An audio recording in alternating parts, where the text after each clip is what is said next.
ആത്മബന്ധു. രാത്രി എന്ന വിശേഷമായ അനുഗ്രഹം നമ്മളെ തേടിയെത്തുന്നു. ഉറങ്ങുവാനും വിശ്രമിക്കുവാനും സ്വസ്ഥമാകുവാനും ഈ പ്രപഞ്ചത്തിനോട് കടപ്പെട്ടിരിക്കുവാനും ഈ പ്രകൃതിയുടെ മടിത്തട്ടിൽ ഉറങ്ങുവാനുമുള്ള അവസരം. ഓരോ രാത്രിയും ഈ അവസരങ്ങളെയാണ് നൽകുന്നത്. രാത്രിയെ സ്വീകരിക്കാൻ നമുക്ക് ഭാരമില്ലാത്തവരാകാം. മനസ്സിന്റെ ഭാരങ്ങളെ ഓരോന്നോരോന്നായി അഴിച്ചുവെക്കാം. അനാവശ്യമായി നമ്മൾ കൊണ്ടു നടക്കുന്ന ചിന്തയുടെ ഭാരങ്ങളെ ഇറക്കി വയ്ക്കാം. എവിടേക്കോ എന്തൊക്കെയോ ചിന്തകൾ, എന്തൊക്കെയോ വേദനകൾ, തെറ്റിദ്ധാരണകൾ, ഇതിലെല്ലാം കെട്ടുപിണഞ്ഞു കിടക്കുകയാവാം നമ്മൾ. ഒരു ആനയുടെ കഥയുണ്ട്. ഗംഭീരനായ ഒരു കൊമ്പനാന, വളരെ വലിപ്പമുള്ളൊരാന. ആ ആനയെ കെട്ടിയിട്ടിരിക്കുന്നത് ബലമില്ലാത്ത ഒരു ചെറിയ കയറിലാണ്. ഇത് കണ്ടൊരാൾ പാപ്പാനോട് ചോദിക്കുകയാണ്, ഇത്ര വലിയ ആനയെ കെട്ടിയിടാൻ ഈ ചെറിയ കയർ മതിയാകുമോ? അപ്പോൾ പാപ്പാൻ മറുപടി പറഞ്ഞെന്തെന്നോ, ആനയ്ക്കറിയില്ല അതിനെ കെട്ടിയിട്ടിരിക്കുന്ന ആ കയർ അത്രമാത്രം ദുർബലമാണ് എന്ന്. നന്നേ ചെറുതായിരിക്കുമ്പോൾ മുതൽ അതിനെ ആ കയറിലാണ് കെട്ടിയിട്ടിരിക്കുന്നത്. അതിൻ്റെ വിചാരം അന്നുള്ളതുപോലെ തന്നെ ബലം ഇന്നും ആ കയറിനുണ്ട് എന്നും അത് പൊട്ടിച്ച് തനിക്കൊരിക്കലും പോകാനാകില്ല എന്നുമാണ്. ഈ ആനയെപ്പോലെ നമ്മളും ചിന്തിച്ചു പോകുന്നില്ലേ? കുട്ടിക്കാലം മുതലേ നമ്മൾ നമ്മിലേക്ക് കൊണ്ടുവന്ന ഒരുപാട് കെട്ടുകളുണ്ട്, ബന്ധനങ്ങൾ. ശരിക്കു പറഞ്ഞാൽ വളരെ ദുർബലമായവ, ഒന്ന് വലിച്ചാൽ പൊട്ടിപ്പോകാവുന്നവ. നമ്മളെ സ്വാതന്ത്ര്യത്തിലേക്ക്, ആത്മവിശ്വാസത്തിലേക്ക് നടത്തിക്കാൻ പോന്നവ. പക്ഷേ ശ്രമിക്കില്ല. ഭയം, അല്ലെങ്കിൽ ആ ബന്ധനത്തിൽ ഉള്ള അമിത വിശ്വാസം, ഇതൊക്കെ കൊണ്ട് നമ്മൾ ശ്രമിക്കുകയേയില്ല. ഓരോ രാത്രി എത്തുമ്പോഴും നമ്മളിൽ നമ്മളറിയാതെ കൊണ്ട് നടക്കുന്ന ഇത്തരം കെട്ടുകളുണ്ടോ എന്ന്, ബന്ധനങ്ങളുണ്ടോ എന്ന് നോക്കുക.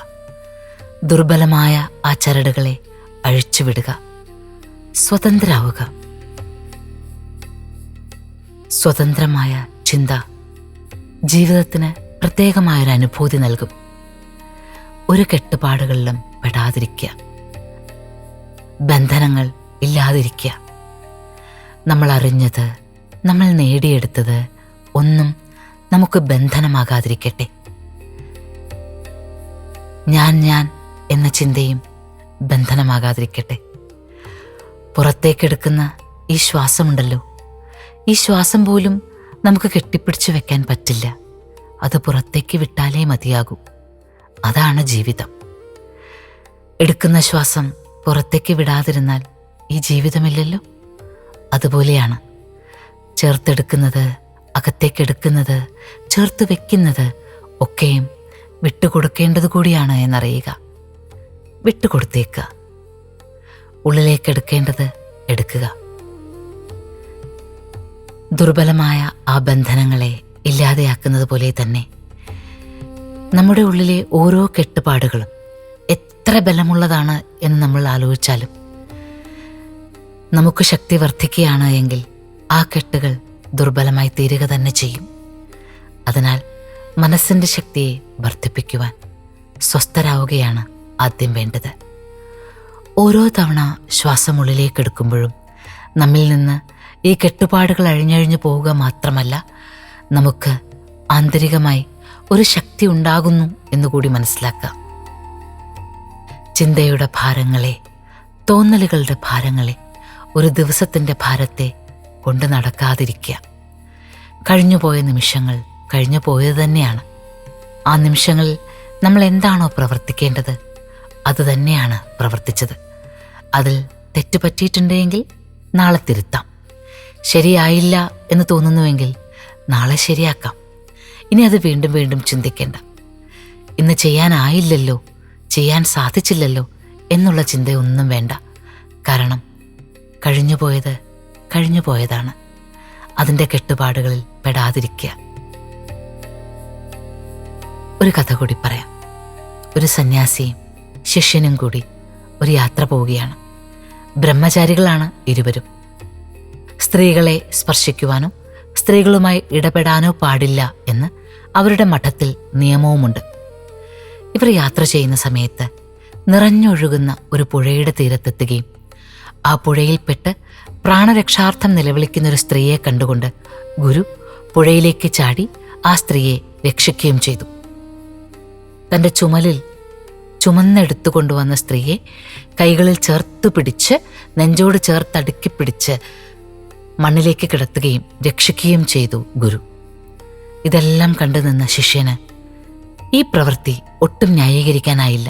കാരണം സ്ത്രീകളോട് ഇടപെടാൻ പാടില്ലാത്തതാണ്. എന്നിട്ടോ ഇതാ തൻ്റെ ഗുരു സുന്ദരിയായൊരു സ്ത്രീയെ ചേർത്ത് പിടിച്ച് പുഴ നീന്തിക്കടന്ന് മണ്ണിലേക്ക് കൊണ്ടുവന്ന് കിടത്തി അവർക്ക് ശ്വാസം കൊടുക്കുന്നു.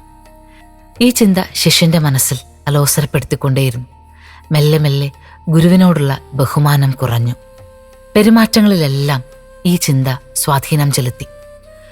കുറച്ചു ദിവസങ്ങൾ കടന്നുപോയതിനു ശേഷമാണ് ശിഷ്യന് തൻ്റെ അവസ്ഥ ഗുരുവിനോട് പറയാനുള്ള ധൈര്യം ലഭിച്ചത്. ശിഷ്യൻ പറഞ്ഞു, ഗുരു, അങ്ങൊരു ഗുരുവായിരിക്കാൻ അർഹനല്ല. കാരണം അങ്ങൊരു സ്ത്രീയെ സ്പർശിച്ചു. വളരെയേറെ നേരം അവരുടെ ശരീരത്തെ സ്വന്തം ശരീരത്തോട് ചേർത്ത് പിടിച്ചു എന്ന്. ഗുരു ഒന്ന് ചിരിക്കുക മാത്രം ചെയ്തു.